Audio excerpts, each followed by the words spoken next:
आज पूरे देश में 74वां सेना दिवस मनाया जा रहा है। इस अवसर पर दीपों के उपराज्यपाल एडमिरल डी.के. जोशी ने भारतीय सेना के सभी सैनिकों, पूर्व सैनिकों, वीर नारियों, कर्मचारियों और परिवारों को अपनी हार्दिक बधाई और शुभकामनाएं दी हैं। अपने संदेश में उपराज्यपाल ने कहा कि हमारी सेना ने संप्रभुता, क्षेत्रीय अखंडता की रक्षा और ज़रूरत के समय पर नागरिक प्रशासन और लोगों की सहायता में मजबूत और सक्षम बल के रूप में अपनी सेवाएं दी हैं। उन्होंने कहा कि भारतीय सेना भारत के राष्ट्रीय हितों और आने वाली किसी भी युद्ध के लिए सामना करने में अपनी केंद्रीय भूमिका निभाती है।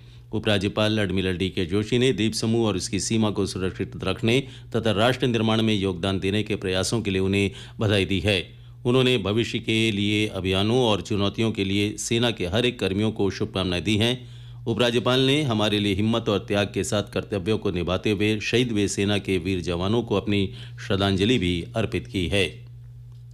द्वीप समूह में कल कोरोना पॉजिटिव के 73 नए मामले सामने आए, जबकि 63 मरीज स्वस्थ हुए। इनमें 27 मामले हवाई अड्डा आगमन और 46 मामले संपर्क में आए व्यक्तियों के हैं। द्वीपों में अब कोरोना पॉजिटिव के सक्रिय मामलों की संख्या बढ़कर 471 हो गई है।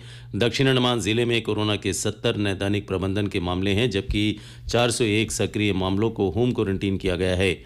द्वीपों में टेस्ट पॉजिटिविटी रेट 1.26% है। कोविड टीकाकरण अभियान के तहत द्वीपों में 18 वर्ष से अधिक आयु वर्ग के लोगों को अब तक 6,383 टीके लगाए गए हैं। 2,97,251 लोग टीके की दूसरी डोज प्राप्त कर चुके हैं। द्वीपों में अब तक 15 से 18 वर्ष आयु वर्ग के 17,512 बच्चों को कोवैक्सीन का टीका लगाया जा चुका है। 1,873 पात्र व्यक्तियों को कोविड रोधी टीके की एहतियाती डोज लगाई गई है।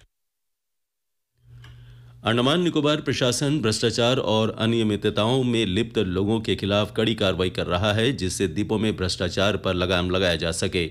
मुख्य सचिव के मार्गदर्शन में फरारगंज स्थित कृषि उप डिपो से गायब खाद के खिलाफ आपराधिक कार्रवाई आरंभ कर दी गई है। संयुक्त सचिव कृषि मुख्यालय की अध्यक्षता में गठित समिति ने 12 जनवरी को अनियमितता पाया और गायब उर्वरक के बारे में कोई भी जानकारी उच्च अधिकारी को नहीं दी गई थी।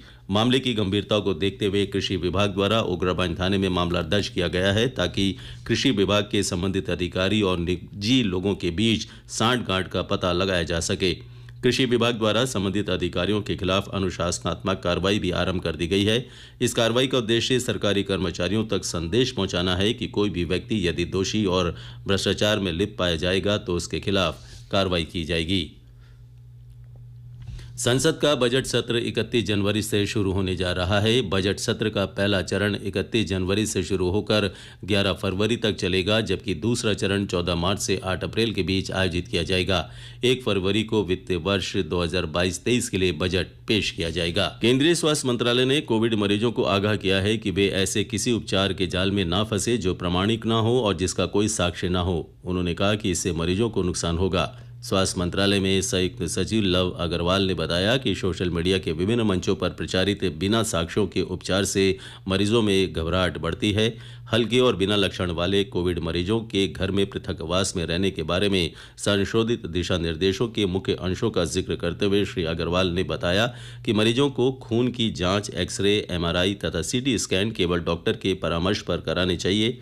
श्री अग्रवाल ने कहा कि हल्के और बिना लक्षण वाले कोविड मरीजों को स्टेरॉइड्स नहीं दिए जाने चाहिए। उन्होंने कहा कि ऐसा देखा गया है कि बिना परामर्श के स्टेरॉइड्स लेने से म्यूकोरमाइकोसिस जैसा संक्रमण हो सकता है। श्री अग्रवाल ने बताया है कि संक्रमित मरीज को घर में अलग हवादार कमरे में रहना चाहिए। स्वास्थ्य मंत्रालय ने कहा कि पूरी तरह से टीकाकरण कराए हुए व्यक्ति की ओमिक्रॉन सहित कोविड के किसी भी स्वरूप से संक्रमित होने की आशंका अपेक्षाकृत कम है। स्वास्थ्य मंत्रालय में संयुक्त सचिव लव अग्रवाल ने आकाशवाणी के साथ एक विशेष भेंटवार्ता में कहा कि इसके स्पष्ट सबूत हैं कि टीकाकरण किए हुए व्यक्ति की अस्पताल में भर्ती होने और गंभीर रूप से संक्रमित होने की आशंका बहुत ही कम है। श्री अग्रवाल ने कहा कि सरकार कोविड टीकाकरण का दायरा बढ़ाने के लिए सभी कदम उठा रही है। उन्होंने आशा कार्यकर्ताओं समेत सभी स्वास्थ्य कार्यकर्ताओं की सराहना करते हुए कहा कि उनके जबरदस्त प्रयासों से दूरदराज के क्षेत्रों में भी पात्र लोगों को कोविड टीका लगाया जा रहा है। श्री अग्रवाल ने लोगों से कोविड टीका लेने की अपील की। युवा भारत समाज सेवा चैरिटेबल ट्रस्ट के स्थापना दिवस के अवसर पर हाल ही में जीबी पंत अस्पताल में रक्तदान शिविर का आयोजन किया गया। ब्लड बैंक और अंडमान निकोबार एड्स नियंत्रण सोसाइटी की ओर से आयोजित इस शिविर में 30 लोगों ने स्वेच्छा से रक्तदान किए। कोविड-19 महामारी के दौरान बच्चों से जुड़े मामलों को चाइल्ड नंबर 1098 पर दर्ज कराया जा सकता है। परिवार के सभी सदस्यों के कोरोना से संक्रमित होने पर बच्चे की देखभाल एवं बच्चे से जुड़े किसी भी अन्य मामले की जानकारी इस नंबर पर दी जा सकती है। दीपों में कोविड के बढ़ते मामलों को देखते हुए समाज कल्याण विभाग ने कोविड-19 के कारण मुश्किलों का सामना कर रहे बच्चों की देखभाल के लिए एक विशेष दल का गठन किया है। कोविड-19 से संबंधित मामलों में आपात स्थिति में दल के सदस्यों से दिए गए नंबरों पर संपर्क किया जा सकता है। जोड़ाकलान स्थित श्री श्री राधा गोविंद मंदिर नेताजी नगर परिसर में कल से आयोजित होने वाला अखंड महानाम संकीर्तन यज्ञ को स्थगित कर दिया गया है। कोरोना महामारी को लेकर जारी दिशा निर्देश को देखते हुए समिति द्वारा यह निर्णय लिया गया।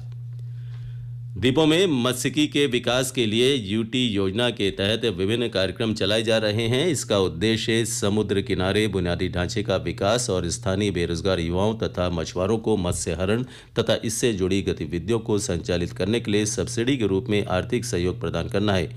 मोटरयुक्त या यांत्रिकी नौका के निर्माण और खरीद के लिए भी सब्सिडी दी जाती है। वर्ष 2021-22 के लिए नौकाओं के निर्माण और खरीद के लिए पात्र लाभार्थियों को चुनाव करने के उद्देश्य से मत्स्य सचिव जी सुधाकर की अध्यक्षता में हाल ही में चयन समिति की बैठक आयोजित की गई। इस बैठक में संयुक्त सचिव विनय कुमार जिंदल सहित मध्य उत्तर अंडमान और निकोबार जिला उपायुक्त भी शामिल हुए। समिति ने कुल 122 लाभार्थियों के चयन की सिफारिश की, जिसमें 52 लाभार्थी मध्य उत्तर अंडमान, 37 दक्षिण अंडमान और 33 निकोबार जिले से हैं।